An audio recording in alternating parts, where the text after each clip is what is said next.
ብዙ ጊዜ ሶሻል ሚዲያው ላይ ተሳዳቢ ፐርሰናሊቲዎች በተለየ መልኩ ፕሮሞት ይደረጋሉ። እነሱ ደግሞ በዛ መንገዳቸው ያገኙትን ታዋቂነት በተለያየ መልኩ ወደ ገንዘብ ሲቀይሩት በተደጋጋሚ አይተናል። ጥሩ ስብዕና፣ ጥሩ ፐርሰናሊቲ ያላቸውን ሰዎች ለምን ፕሮሞት አናደርግም? ዛሬ ስለ ኮች ቴዲ ልናወራ ነው። የዛሬው ሪል ቶክ ዊዝ ሰላሀዲን ስለ ኮች ቴዲና እንደተለመደው መጨረሻ ላይ አንድ የምክር ቪዲዮን ይዞላችሁ ቀርቧል። አብራችሁን ቆዩ። የተከበራችሁ ተመልካቾቼ፣ በማወቅም ይሁን ባለማወቅ ሶሻል ሚዲያው ላይ ተሳዳቢ፣ ረባሽ፣ ጋጥወጥ ሰዎች በደንብ ነው ፕሮሞት የሚደረጉት። በዛ ዝናም በደንብ ገንዘብ ይሰራሉ፣ ህይወታቸውን ይለውጣሉ። ስነ ስርዓት ያላቸው አጉል ልታይ ማያበዙ ስራቸውን በአግባቡ የሚሰሩ የሶሻል ሚዲያ ሰዎች ደግሞ ይዘነጋሉ፣ ይረሳሉ፣ አይከበሩም፣ አይመሰገኑም። ስማቸውም ተደጋግሞ አይነሳም። የእነሱ ስም ተደጋግሞ ባለመነሳቱ የተነሳ ታዋቂነትን ስለማያገኙ ሶሻል ሚዲያው ለታዋቂዎች የሚያመጣውን ገንዘብ፣ ማስታወቂያ፣ የተለያዩ ስራዎች እንዲያልፋቸው ይደረጋል። ያ ብቻ አይደለም። ቀጣዩ ትውልድ እንዴት ሀብታም ልሁን ብሎ ሲያስብ ተሳዳቢዎቹ እውቅናንና ሀብትን ሲዝቁ እያየ ጥሩ ማንነት ያላቸው ጠንካራ ሰራተኛ የሆኑ ሰዎች ደግሞ ዝናን ሲያጡ፣ ክብርን ሲያጡ፣ ስማቸው ተደጋግሞ አልነሳ ሲል፣ እየተከበሩ እንዳልሆነ ሲመለከት ያኛውን መንገድ እንዳይመርጥ ያሰጋል። ብዙዎች ወደ ሶሻል ሚዲያ ሲመጡ እየተሳደቡ አንዱን እያንጓጠጡ፣ አንዳንዱ ሃይማኖትን፣ አንዳንዱ ብሔርን እየተሳደበ ለመታወቅ ሲመጣ እናስተውላለን። ያንኛም እንዴት ተሳደበ እንዴት እንትን አለ በሚለው ትግል ውስጥ ትክክል መሆኑ እንዳለ ሆኖ ማለት ነው በሚለው ትግል ውስጥ የዛን ሰው እውቅና እንጨምርለታለን፣ ዓላማውን እናሳካለታለን። እና አንዳንዴ ምንም ያልታወቁ ሰዎች አዲስ ተሳዳቢ ሆነው ሲመጡ ኢግኖር ልናረጋቸው ይገባል። የፈለጉት እውቅና ነው፣ ያንን እውቅና ልንሰጣቸው አይገባም። የፈለጉት ትኩረት ነው፣ ያንን ትኩረት ከነሱ ዞር ልናረግባቸው ይገባል ብዬ አስባለሁ። ዛሬ ላይ ብዙዎቻችን የቲኤፍሲ 02 በቅርቡ እንደሚካሄድ እናውቃለን። ለተለያዩ ፋይተሮች የተለያየ ውግንናን እየወገንን የተለያዩ ድምፆችን እያሰማን ነው። እርስ በርስ ቢፍ ያላቸው ፋይተሮች ጎሸም ሲደራረጉ፣ በቃ ነቆራው ሲጧጧፍ እኛም ከነሱ ጋር እየቀወጥ ነው። በዛ ውስጥ እየተረሱ ያሉ በጣም ጠንካራ ሰዎች አሉ። ከነዛ ውስጥ አንዱ ለኔ ኮች ቴዲ ነው። ኮች ቴዲ በጣም በተደጋጋሚ ስርዓትን አይቼበታለሁ። ልታይ የሚል ባህሪን አላየሁበትም። ያለ ቦታው ሲናገር አልሰማሁትም። ለምን አልኩኝ መሰላችሁ? ቲክቶክ ላይ ያሉ የተለያዩ ኢንተርቪዎቹን እስኪ ለማየት ሞክሩ። አንደበተ ርቱዕ ቆንጆ ተናጋሪ ነው። ረጅም ጊዜ ግን ድምፁን እንኳን ሰምተነው አናውቅም። ሴዶ የሱ ፋይተር ነው፣ ዛህራ የሱ ፋይተር ነች፣ ረቢቅ የሱ ፋይተር ነው። እነዚህን የሱን ተፋላሚዎች ይዞ የነሱ የተለያዩ ቪዲዮዎች ላይ ኮች ቴዲ ያለ ቢሆንም ብዙ ጊዜ ቪዲዮዎቻቸው ላይ ሲናገር አንሰማውም። እነሱ ያወራሉ፣ አብሯቸው ይሆናል።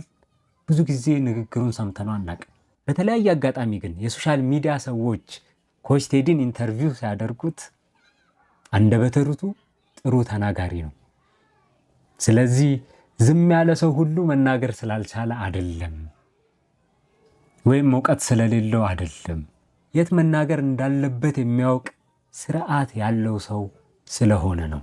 እቺን ከግምት ውስጥ እንድታስገቡልኝ እፈልጋለሁ። ኮች ቴዲ ሌላው ኳሊቲው ሲያሰለጥናቸው በጣም ጠንካራ አሰልጣኝ ነው።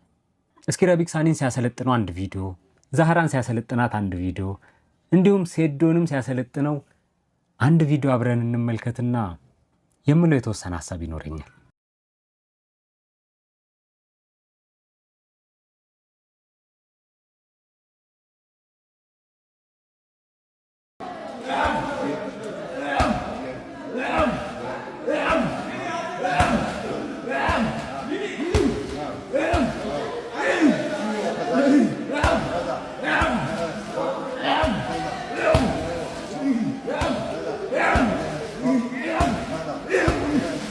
Yeah.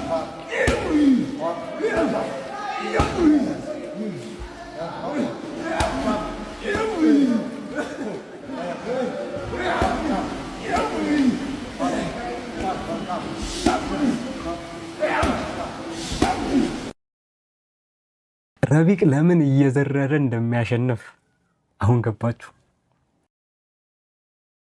ሲመስለኝ ከረቢቅ ጋር ፋይት የሚያደርገው የሱዳኑ ተፋላሚ ከረቢቅ በቁመት የሚበልጥ ይመስለኛል። ኮች ቴዲ ይህንን የትሬኒንግ መንገድ የመረጠውም ለዛ ይመስለኛል። ረቢቅ ውስጥ ታች ሆኖ ኮች ቴዲ ከላይ ሆኖ ከቁመቱ በላይ የሆነን ቦክስ እየመታ ለፋይቱ እያዘጋጀ ያለው ቁመት ስለሚበልጠው ይሁን ብዬ አስቤያለሁ። አንድ ሌላው ደግሞ ባዶ ኤሪያ ላይ ፓንች ወይም ቦክስ መሰንዘር እና ውሃ ውስጥ ሆኖ ቦክስም መሰንዘር የሚጠይቀው ጉልበት እኩል ይሆናል ብዬ አላስብም። ውሃውንም መግፋት ስለሚጠይቅ ማለት ነው። ረቢቅ ዝረራውን እናውቀዋለን። እዛ ዝረራው ላይ ደግሞ ፓንቹ የበለጠ ፓወር እንዲጨምር ማድረግ ማለት እንግዲህ ለሱዳኒው እያዘንን የሀገራችን ልጅ ዘርሮ እንደሚያሸንፍ ተስፋ እናደርጋለን ማለት ነው። እስኪ የዛህራን ደግሞ እንመልከት።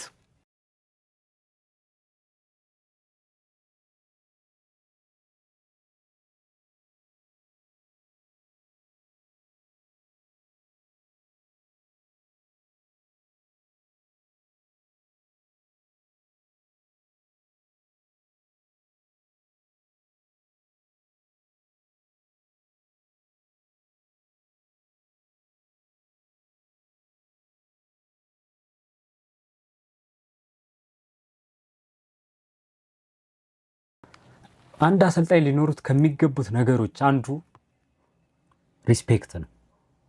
ከፍተኛ ሪስፔክት ለአሰልጣኙ ሲኖራቸው በሱ ስር የሚሰለጥኑ ሰዎች አስገድዶ የአቅማቸውን ጥግ ድረስ ሊያሰለጥናቸው ይችላል ማለት ነው። ማይከበር አሰልጣኝ ግን ከሆነ ኧረ እኔ በቃ ደክሞኛል፣ በቃ ፊቷን እኮ እንዳያችሁት ነው የዛህራን ፊት አይደል? በጣም ደክሟታል። ግን የሱ ልጅ አይደለች፣ ጥጓ እንዳልሆነ ያውቃል። ስለዚህ ትንሽ ፑሽ ማድረግ ይፈልጋል። የትኛውም ስፖርት ላይ የተወሰነ እኛም መጨረሻችን ነው ብለን ከምናስበው ትንሽዬ ፑሽ እያደረግን ካልሆነ ለማደግ አስቸጋሪ ነው። ከልክ በላይም ፑሽ ማድረግ ችግር ነው። ግን የኮች ቴዲ አይነት ልምድ ያላቸው ትልልቅ አሰልጣኞች የትኛውም ሰልጣኙ ልኩ የቱ ጋር እንደሆነ እንደሚያውቁ ምንም ጥርጥር የለውም። ፑሽ አደረጋት። ፑሽ አድርጓትም ደግሞ የሰራችውን ስራ ካያችሁ ስቲል አቅም አላት ማለት ነው። ኮች ቴዲም አልተሳሳትም። እና በእንደዚህ አይነት ነገሮቹ ምንን አስታወሰኝ? ብዙዎቻችን በልጅነታችን የተለያዩ የማርሻል አርት ስፖርቶችን ሰርተን አሳልፈናል ብዬ አስባለሁ። በእኛ ትውልድ ኤሌመንተሪ ተማሪ እያለን በነበርንበት የልጅነት ጊዜ ስፖርት ሰርታችሁ የነበራችሁ ሰዎች ይህን ትዝታ እንዳሳለፋችሁ ምንም ጥርጥር የለኝም።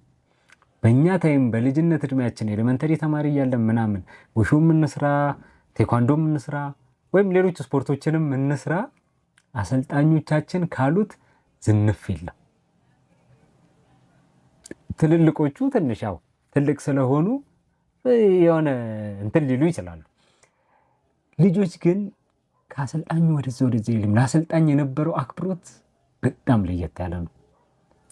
የኮች ቴዲን ካራክተርና የሱ ሰልጣኞች የሚያሳዩትን ባህሪ ሳይ በልጅነታችን ሰዓት ያሰለጥኑን የነበሩ አሰልጣኞችን የነበረንን ክብር ነው ያስታወሰኝ። እስቲል እንደዛ የሚከበር ስብዕና ያለው ሰው መኖሩን ለሶሻል ሚዲያው ማህበረሰብ በዚህ መልኩ ማሳየቱ በራሱ ለኮች ቴዲ ትልቅ ክብር የሚያሰጠው ይመስለኛል። ምክንያቱም ሶሻል ሚዲያው ጋጠወጥነትን፣ ሰዎችን አለማክበርን፣ እርስ በርስ አለመከባበርን፣ መናናቅን ነው እየነዛም የሚያስተምረን። መከበር እንዴት እንደሆነ ሊከበር የሚገባው ሰው ደግሞ የሚያሳየው ስብዕና ጀስት ሶሻል ሚዲያ ላይ ባየሁት ነው ይህንን እያልኩኝ ያለሁት። ሶሻል ሚዲያ ላይ ባየሁት ፐርሰናሊቲው ሊከበር የሚገባውን ስብዕናን ያሳየው፣ እኔም ለሱ ትልቅ ክብር እንዲኖረኝ አድርጓል። ወደ ሴዶ ቪዲዮ ደግሞ እንሂድ እስኪ።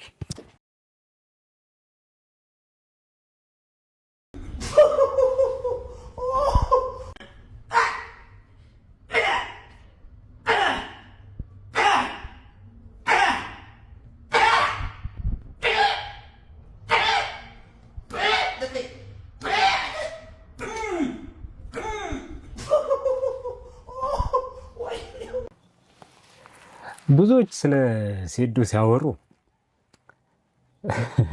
ስለ ቦርጩ ተደጋግሞ ይወራል። ያቺን ቦርጩ ማስተንፈሻ ሆዱን ማጠንከሪያ ትመስለኛለች አሁን ኮች ቴዲ ሲያሰራ የነበረው።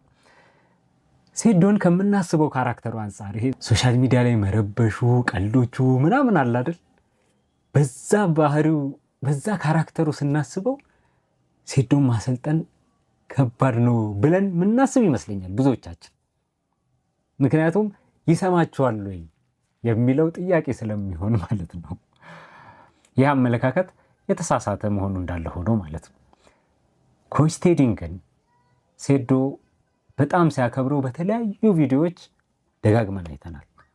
ቅድም እንዳልኳችሁ አሰልጣኝ ካልተከበረ ፑሽ እያደረገ ሰልጣኞቹን ማሰልጠን ስለማይችል ሚሰራ አይሆንም። ለሰልጣኙም ውጤታማነት ለአሰልጣኙም ውጤታማነት ጥሩ ውጤት አይኖረውም።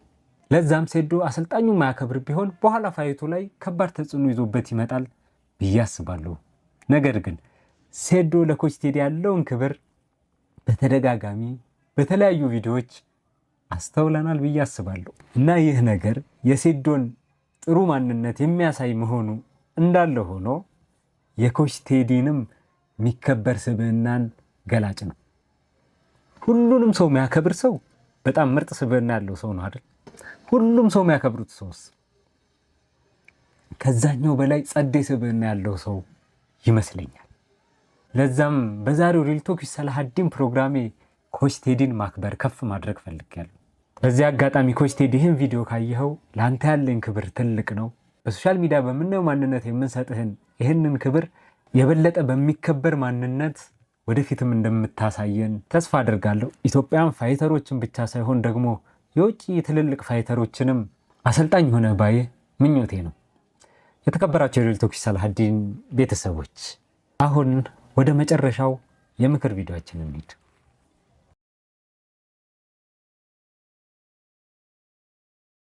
ወጣት ሆናችሁ የከተማ ልጅ ከሆናችሁ ይህንን ቪዲዮ እዩት። ይህን ያልኩበት ምክንያት ይህንን ባህሪ ትልልቅ ሰዎች ላይና የገጠር ሰዎች ላይ ስላላየሁ ነው። ልክ የስራ በር ተከፍቶላችሁ ጥሩ ብር መስራት ሲጀመር የሆነ አስተሳሰብ ወደ አይምሯችሁ ይመጣል። እሱ አስተሳሰብ ብር መስራት ቀላል ነው የሚል ነው። እስከ ዛሬ ስላልነቃችሁ እንጂ ብር መስራት ቀላል ነገር የነበረ ይመስላችኋል። አሁን ያለኝም ባጣው ራሱ በቀላሉ ድጋሚ ሰራዋለሁ ትላላችሁ። እረፉ እረፉ። በጣም ብዙ ሰዎችን ከላይ ወደ ታች የፈጠፈጠ አስተሳሰብ። ጋይስ ብር መስራት ቀላል አይደለም፣ በጣም ከባድ ነው። ካገኛችሁትም ደግሞ ቀላል ስለሆነ አይደለም። ወይ በሆነ ወቅት በጣም ለፍታችኋል፣ ወይ በጣም እድለኛ ነበራችሁ፣ ወይም ደግሞ አሁን በጣም አየር ስለበረገደው ነው እንጂ ቀላል ሆኖ አይደለም። አሁንም ደግሞ ልታጡ ትችላላችሁ ያላችሁ ነገር። ይሄንን የምላችሁ ብርን አክብሩት፣ ካከበራችሁት ያከብራችኋል ምናምን ልላችሁ አይደለም። ግን ብር ቀላል ነው የሚለውን አስተሳሰብ ተጠንቀቁት። መስራት ይቻላል፣ ስማርት ሆነን ከለፋን የጊዜ ጉዳይ ነው ይመጣል የሚለው እምነት መኖር አለበት። ግን ይሄ ዝም ብሎ በሞቲቬሽን ብር ቀላል ነው ብሎ ማሰብ ለሁለት ነገር ይዳረጋችኋል። አንድ ቀላል ስለሆነ ዝም ብሎ መበተን፣ ሁለት ስራን ችላ ማለትና ስንፍናን ያመጣል። ይሄንን ለማረጋገጥ ደግሞ አግኝቶ ያጣን ሰው ጠይቁ። እነሱ ብርን በቀላሉ ለመስራት የተቀቡ ነበር የሚመስላቸው፣ ከሰው የተለዩ ነበር የሚመስላቸው። የሚባል ነገር የለም። ስለዚህ በቅርቡ ብር ትሰራላችሁ። አሜን ነው። የዛኔ ብሩ አካውንታችሁ እንደገባ ብር መስራት ቀላል ነው ብሎ ሹክ የሚላችሁ ነገር ይመጣል። እንዳታምኑት። ብር መስራት ቀላል አይደለም፣ ጎበዝ ስለነበራችሁ ነው። በዚህ ጉዳይ ላይ ሁለት ነገሮችን ብቻ ማለት እፈልጋለሁ። አንድ፣ ባዶ ሞቲቬሽን ኪሳራ ነው። ማይሰራበት ዝም ብሎ እኔ እኮ ይታየኛል በዚህ ጊዜ እንደዚህ ሆናለሁ፣ በቃ ሆናለሁ ብያለሁ፣ ሆናለሁ ስላልክ አትሆንም። ሆናለሁ ስላልክ ሳይሆን እንዴት እንደምትሆን ፕላን ካደረግክ፣ ፕላን ባደረግክበት መንገድ ከሄድክ ልትሆን ትችላለህ። በባዶ ግን አይ በቃ እኔማ በቃ በዚህ ጊዜ ከዚህ ጊዜ ከእንደዚህ ጊዜ በኋላ እንደዚህ ነው መሆነው ትላለህ። ከዛ በኋላ ቤት ቁጭ ብለህ ሶሻል ሚዲያ ነው ስክሮል የምታደርገው። ስራ አትሰራም፣ አትደክምም፣ አትለፋም፣ ፕላን አታደርግም፣ እቅድ የለህም። የምትለው ግን እሆናለሁ ብቻ ነው። ይህ ባዶ ሞቲቬሽን ከባድ ኪሳራ ነው፣ ከባድ ኪሳራ። ሁለተኛው ደግሞ ሪስክ የማይወስድ ፈሪ ሰራተኛ መሆን። ከልክ በላይ ትደክማለህ። አሁን ከምትደክምበት መንገድ ውጪ ሌላ ልትሰራው የምትችለው መንገድ እንዳለ ማሰብ አትፈልግም፣ ትፈራለህ። ማሰብ ነው ያልኩት። ማሰብ አትፈልግም፣ ትፈራለህ።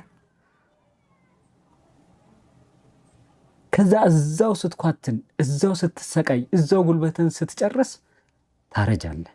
ይህም ከባድ አክሳሪ መንገድ ይመስለኛል።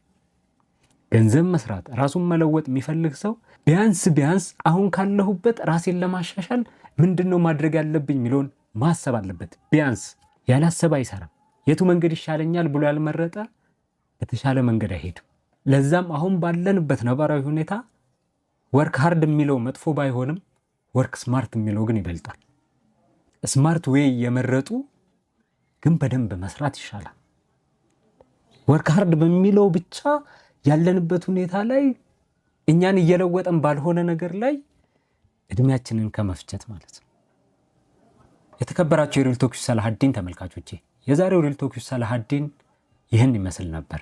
ቀጣይ በሌላ ፕሮግራም እስከምንገናኝ ድረስ መልካም ጊዜ